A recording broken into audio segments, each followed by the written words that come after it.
Atención, este audiolibro animado es una producción intelectual registrada y una obra derivada creada por Audiolibros Prohibidos y a todos los derechos sobre la traducción, narración, caracterización de voz, sincronización labial, animación y composición audiovisual están reservados internacionalmente. Queda estrictamente prohibida cualquier forma de reproducción, distribución, modificación, extracción, realización de copias o uso comercial. No se otorga ningún tipo de autorización o permiso para su uso fuera de esta plataforma. Las infracciones serán perseguidas legalmente hasta las últimas consecuencias. Disfrute de esta obra única. Horacio Quiroga. El Espectro. Todas las noches, en el Grand Splendid de Santa Fe,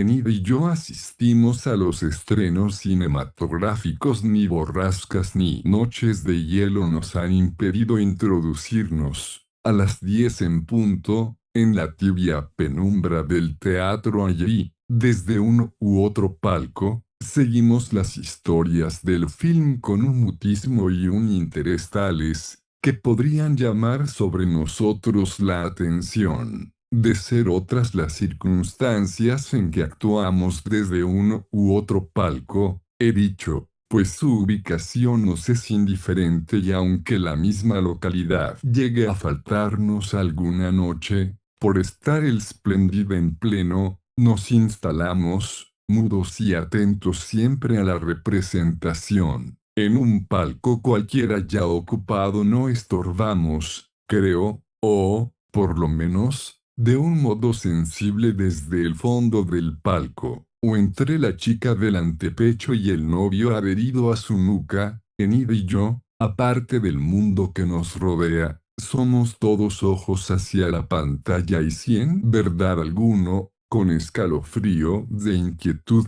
cuyo origen no alcanza a comprender, vuelve a veces la cabeza para ver lo que no puede, o siente un soplo helado que no se explica en la cálida atmósfera, nuestra presencia de intrusos no es nunca notada, pues preciso es advertir ahora que Enid y yo estamos muertos. De todas las mujeres que conocí en el mundo vivo, ninguna produjo en mí el efecto que Enid. La impresión fue tan fuerte que la imagen y el recuerdo mismo de todas las demás mujeres se borró en mi alma. Se hizo de noche, donde se alzó un solo astro imperecedero. Enid. La sola posibilidad de que sus ojos llegaran a mirarme sin indiferencia, deteníame bruscamente el corazón, y ante la idea de que alguna vez podía ser mía, la mandíbula me temblaba. Enid. Tenía ella entonces, cuando vivíamos en el mundo, la más divina belleza que la epopeya del cine ha lanzado a miles de leguas y expuesto a la mirada fija de los hombres. Sus ojos, sobre todo, fueron únicos, y jamás terciopelo de mirada tuvo. Un marco de pestañas,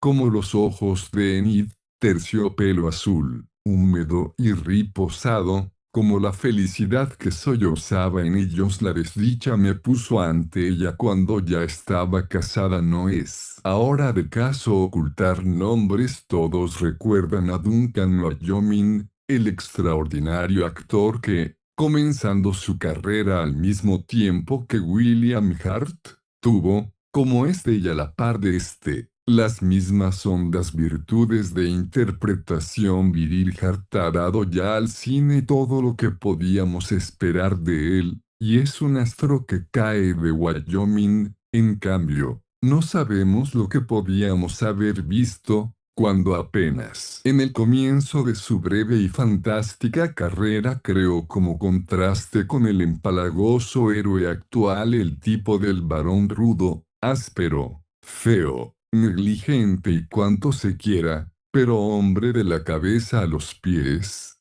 por la sobriedad, el empuje y el carácter distintivos del sexo. Art prosiguió actuando, y ya lo hemos visto. Wyoming nos fue arrebatado en la flor de la edad, en instantes en que daba fin a dos cintas extraordinarias, Según informes de la empresa, el páramo y más allá de lo que se ve, pero el encanto, la absorción de todos los sentimientos de un hombre que ejerció sobre mí en Id, no tuvo sino una amargura como igual. Wyoming, que era su marido, era también mi mejor amigo. Habíamos pasado 2 años sin vernos con Duncan, él, ocupado en sus trabajos de cine, y yo en los míos de literatura. Cuando volví a hallarlo en Hollywood, ya estaba casado. Aquí tienes a mi mujer, me dijo echándomela en los brazos, y a ella, apriétalo bien, porque no tendrás un amigo como Grant, y bésalo, si quieres. No me besó, pero al contacto con su melena en mi cuello, sentí en el escalofrío de todos mis nervios que jamás podría yo ser un hermano para aquella mujer. Vivimos 2 meses juntos en el Canadá, y no es difícil comprender mi estado de alma respecto de Enid, pero ni en una palabra, ni en un movimiento, ni un gesto me vendí ante Wyoming. Solo ella leía en mi mirada, por tranquila que fuera, cuán profundamente la deseaba. Amor, deseo, una y otra cosa eran en mí gemelas, agudas y mezcladas, porque si la deseaba con todas las fuerzas de mi alma incorpórea, la adoraba con todo el torrente de mi sangre substancial. Duncan no lo veía. ¿Cómo podía verlo? A la entrada del invierno regresamos a Hollywood, y Wyoming cayó entonces con el ataque de gripe que debía costarle la vida. Dejaba a su viuda con fortuna y sin hijos, pero no estaba tranquilo, por la soledad en que quedaba su mujer. No es la situación económica, me decía, sino el desamparo moral. Y en este infierno del cine, en el momento de morir, bajándonos a su mujer y a mí hasta la almohada, y con voz ya difícil: confíate a Grant, Enid, mientras lo tengas a él, no temas nada, y tú, viejo amigo, vela por ella. Sé su hermano. No, no prometas. Ahora puedo ya pasar al otro lado. Nada de nuevo en el dolor de Enid y el mío. A los 7 días regresábamos al Canadá, a la misma choza estival que un mes antes nos había visto a los tres cenar ante la carpa. Como entonces, Enid miraba ahora el fuego, achuchada por el sereno glacial, mientras yo, de pie, la contemplaba. Y Duncan no estaba más, debo decirlo. En la muerte de Wyoming yo no vi sino la liberación de la terrible águila enjaulada en nuestro corazón, que es el deseo de una mujer a nuestro lado que no se puede tocar. Yo había sido el mejor amigo de Wyoming, y mientras él vivió, el águila no deseó su sangre, se alimentó. La alimenté con la mía propia, pero entre él y yo se había levantado algo más consistente que una sombra. Su mujer fue, mientras él vivió, y lo hubiera sido eternamente, intangible para mí, pero él había muerto. No podía Wyoming exigirme el sacrificio de la vida en que él acababa de fracasar, y Enid era mi vida, mi porvenir, mi aliento y mi ansia de vivir,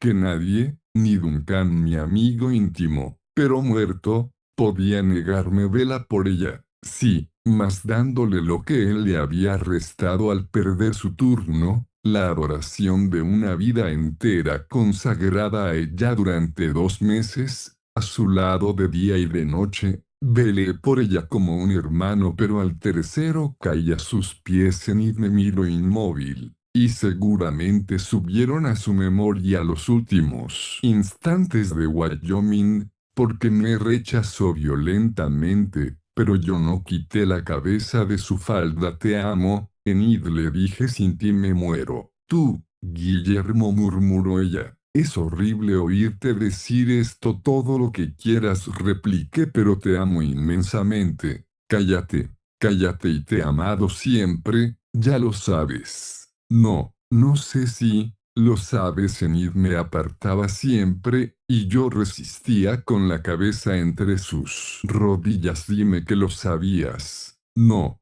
cállate, estamos profanando. Dime que lo sabías. Guillermo, dime solamente que sabías que siempre te he querido. Sus brazos se rindieron cansados, y yo levanté la cabeza e encontré sus ojos un instante, un solo instante. Antes que Enid se doblegara a llorar sobre sus propias rodillas, la dejé sola, y cuando una hora después volví a entrar, blanco de nieve, nadie hubiera sospechado, al ver nuestro simulado y tranquilo afecto de todos los días, que acabábamos de tender, hasta hacerlas sangrar las cuerdas de nuestros corazones, porque en la alianza de Enid y Wyoming no había habido nunca amor, faltóle siempre una llamarada de insensatez, extravío, injusticia, la llama de pasión que quema la moral entera de un hombre y abraza a la mujer en largos sollozos de fuego. Enid había querido a su esposo, nada más, y lo había querido, nada más que, querido ante mí,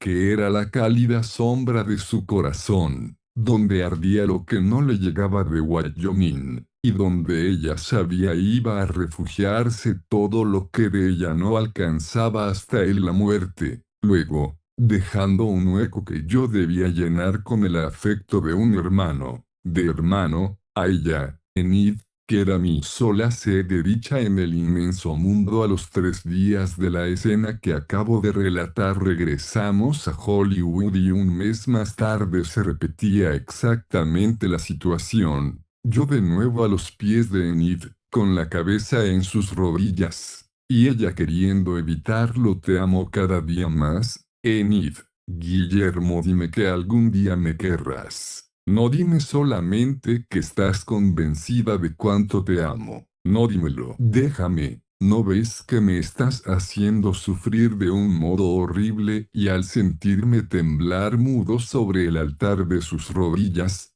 bruscamente me levantó la cara entre las manos. Pero déjame, te digo, déjame. ¿No ves que también te quiero con toda el alma y que estamos cometiendo un crimen? 4 meses justos, 120 días transcurridos apenas desde la muerte del hombre que ella amó, del amigo que me había interpuesto como un velo protector entre su mujer y un nuevo amor, abrevio tan hondo y compenetrado fue el nuestro, que aún hoy me pregunto con asombro qué finalidad absurda pudieron haber tenido nuestras vidas de no habernos encontrado por bajo de los brazos de Wyoming. Una noche estábamos en Nueva York, me enteré de que se pasaba por fin el Páramo, una de las 2 cintas de que he hablado, y cuyo estreno se esperaba con ansiedad. Yo también tenía el más vivo interés de verla, y se lo propuse a Enid,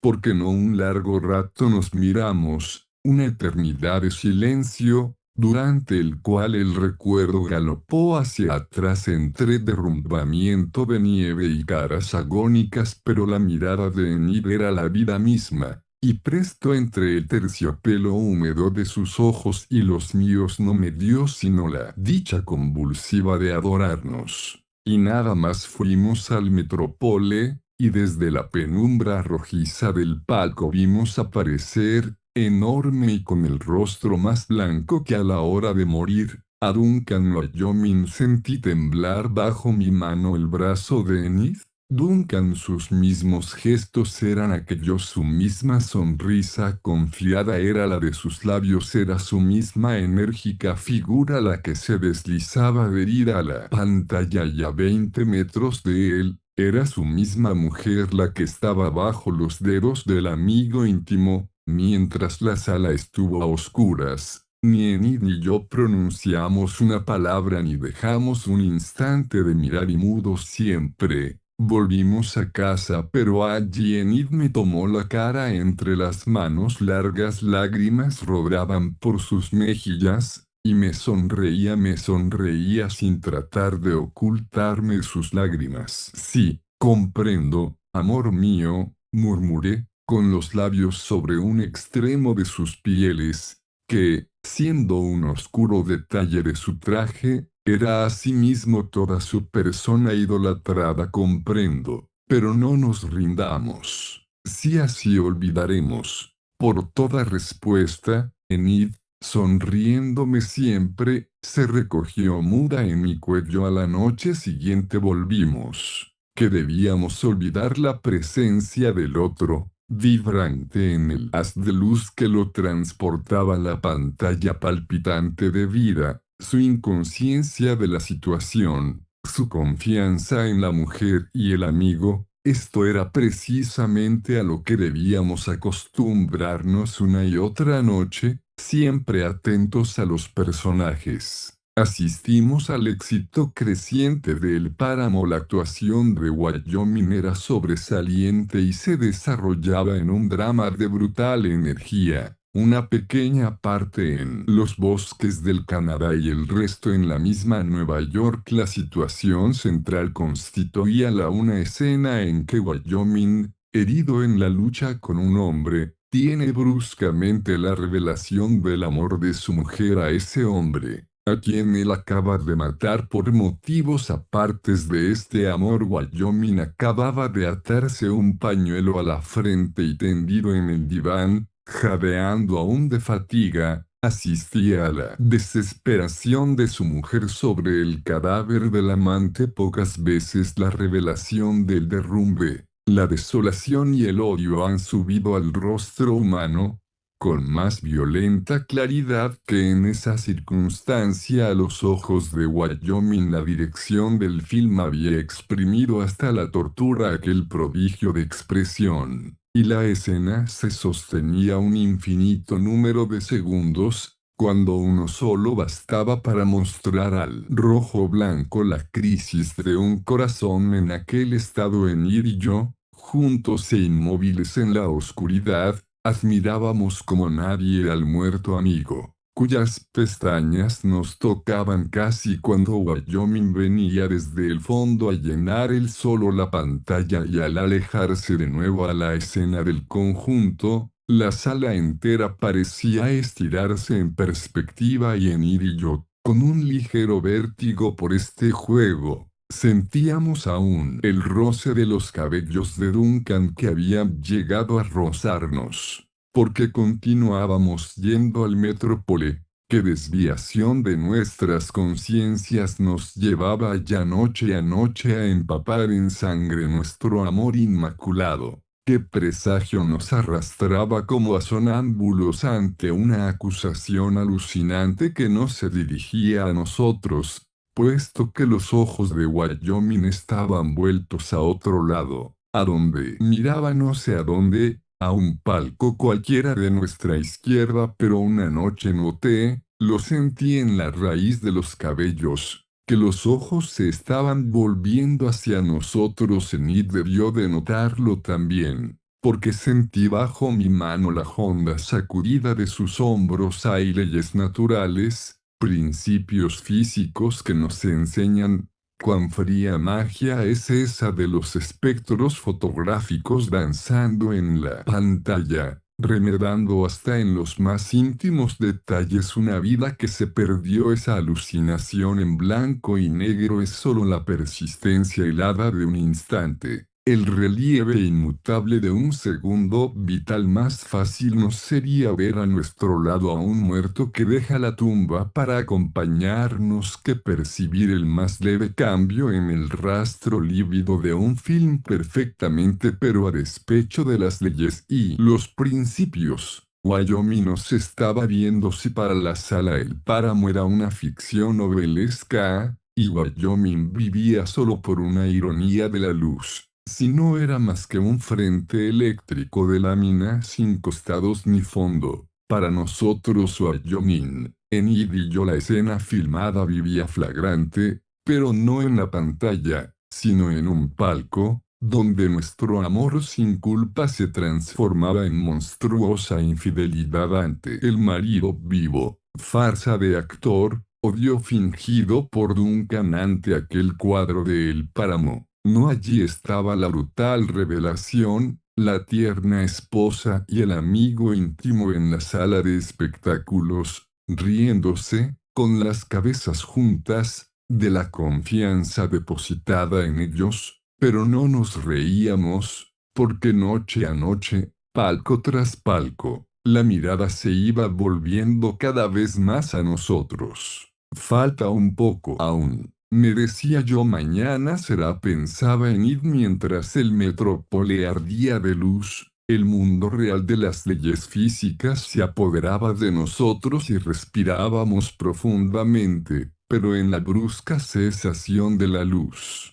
que como un golpe sentíamos dolorosamente en los nervios, el drama espectral nos cogía otra vez a 1000 leguas de Nueva York, encajonado bajo tierra. Estaba tendido sin ojos Duncan, Wyoming, más su sorpresa ante el frenético olvido de Enid. Su ira y su venganza estaban vivas allí, encendiendo el rastro químico de Wyoming, moviéndose en sus ojos vivos, que acababan, por fin, de fijarse en los nuestros. Enid ahogó un grito y se abrazó desesperada a mí. Guillermo, cállate, por favor.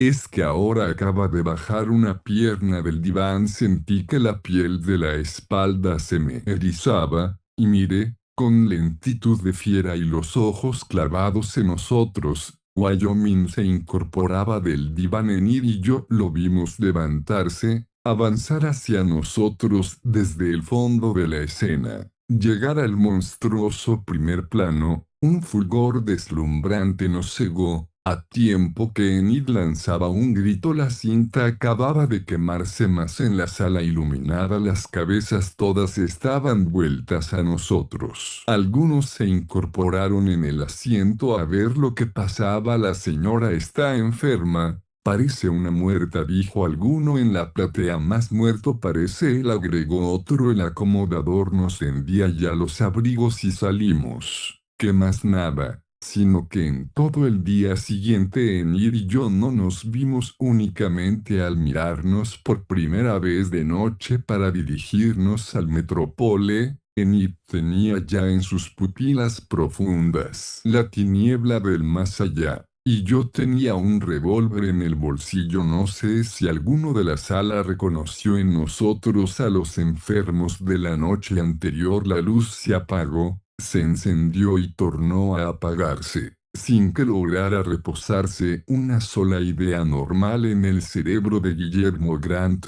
y sin que los dedos crispados de este hombre abandonaran un instante el gatillo. Yo fui toda la vida dueño de mí. Lo fui hasta la noche anterior, cuando contra toda justicia un frío espectro que desempeñaba su función fotográfica de todos los días crió dedos estranguladores para dirigirse a un palco a terminar el film como en la noche anterior. Nadie notaba en la pantalla algo anormal, y es evidente que Wyoming continuaba jadeante adherido al diván, pero Enid entre mis brazos tenía la cara vuelta a la luz, pronta para gritar. Cuando Wyoming se incorporó por fin, yo lo vi adelantarse, crecer, llegar al borde mismo de la pantalla. Sin apartar la mirada de la mía lo vi desprenderse, venir hacia nosotros en el haz de luz, venir en el aire por sobre las cabezas de la platea, alzándose, llegar hasta nosotros con la cabeza vendada. Lo vi extender las zarpas de sus dedos, a tiempo que Enid lanzaba un horrible alarido, de esos en que con una cuerda vocal se ha rasgado la razón entera, e hice fuego. No puedo decir qué pasó en el primer instante, pero en pos de los primeros momentos de confusión y de humo, me vi con el cuerpo colgado fuera del antepecho, muerto desde el instante en que Wyoming se había incorporado en el diván. Dirigí el cañón del revólver a su cabeza. Lo recuerdo con toda nitidez, y era yo quien había recibido la bala en la sien. Estoy completamente seguro de que quise dirigir el arma contra Duncan, solamente que, creyendo apuntar al asesino, en realidad apuntaba contra mí mismo. Fue un error,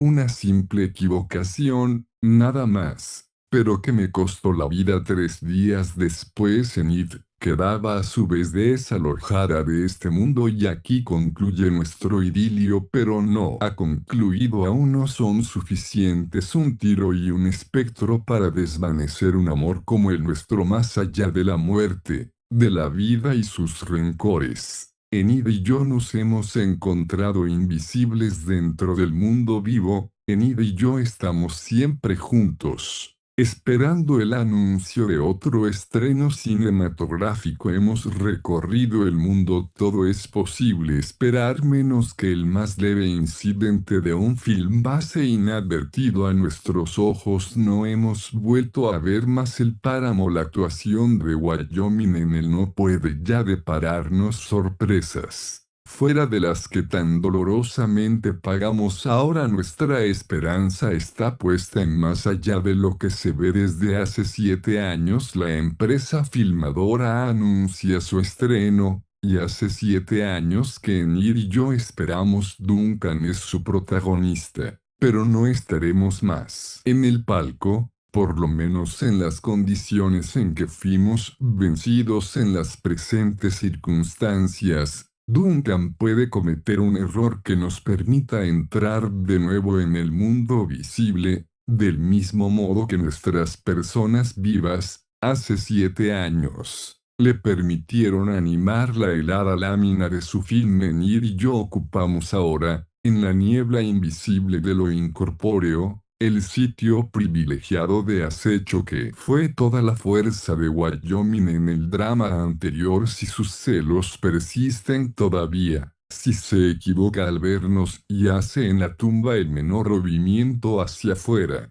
nosotros nos aprovecharemos. La cortina que separa la vida de la muerte no se ha descorrido únicamente en su favor, y el camino está entreabierto entre la nada que ha disuelto lo que fue Wyoming, y su eléctrica resurrección. Queda un espacio vacío al más leve movimiento que efectúe el actor, apenas se desprenda de la pantalla. Enid y yo nos deslizaremos como por una fisura en el tenebroso corredor, pero no seguiremos el camino hacia el sepulcro de Wyoming. Iremos hacia la vida, entraremos en ella de nuevo, y es el mundo cálido de que estamos expulsados, el amor tangible y vibrante en cada sentido humano, lo que nos espera. Entonces a Enid y a mí dentro de un mes o de un año, ello llegará. Solo nos inquieta la posibilidad de que más allá de lo que se ve se estrene bajo otro nombre,